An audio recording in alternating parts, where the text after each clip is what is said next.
Okay, very very good evening बेटा। तो यहाँ पे सर्कल दिया हुआ है, सर्कल की इक्वेशन ये है और एक रियल सर्कल को रिप्रेजेंट कर रहा है, तो आपको के का रेंज बताना है। तो बेटा सबसे पहले तो हम पूरी इक्वेशन को के से डिवाइड करते हैं, क्योंकि हमें एक्स स्क्वायर और वाई स्क्वायर के कोफिशिएंट को वन बनाना है।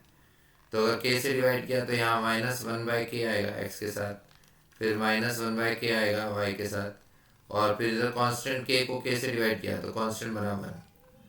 ठीक है, तो बेसिकली हमारे पास ये इक्वेशन आ गई, X square plus Y square minus one by K into X minus one by K into Y plus one equal zero.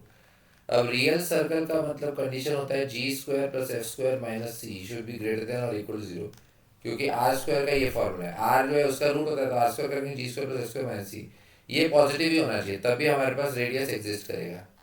Correct, क्योंकि रेडियस इस पर रूट लगा के आता है। तो यहाँ से हमें पहले जी और एफ निकालना पड़ेगा। एक्स का कोफिशिएंट टू जी है, मतलब जी हमारे पास हो गया माइनस वन बाई टू के। वाई का कोफिशिएंट टू एफ है, यानी कि एफ हमारे पास माइनस वन बाई टू के हो गया। और कांस्टेंट, तो कांस्टेंट हमारे पास वन है, तो जी माइनस वन बाई टू के, एफ भी माइनस वन बाई टू के, कांस्टेंट वन, तो जी का स्क्वायर, तो माइनस वन बाई टू के का स्क्वायर वन बाई फोर के स्क्वायर आ गया।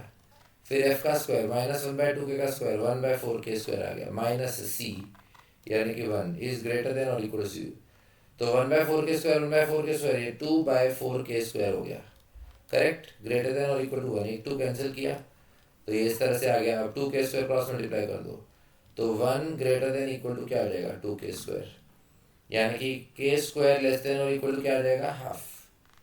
करेक्ट बेटा, के स्क्वायर, क्योंकि ये आपका टू के स्क्वायर इस तरफ चला गया ना, two k square less than equal to one, two नीचे चला गया, k square less than equal to half. तो मतलब के स्क्वायर का अगर इसमें हम ये करें, हाफ को लेफ्ट साइड में ले जाए तो k square minus half less than और इक्वल टू जीरो, तो हम इसमें फैक्टराइज कर सकते हैं।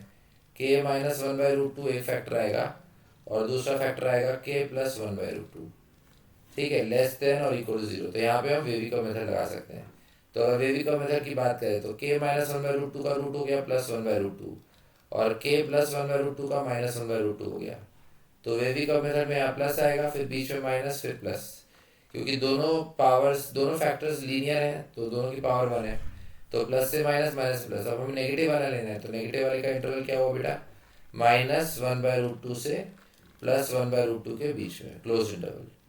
तो K belongs to close interval minus one by root two से plus one by root two, तो ये हमारा आंसर आ गया। ओके, तो सिंपल क्वेश्चन था, आई होप समझ में आया होगा। ओके, थैंक यू बेटा।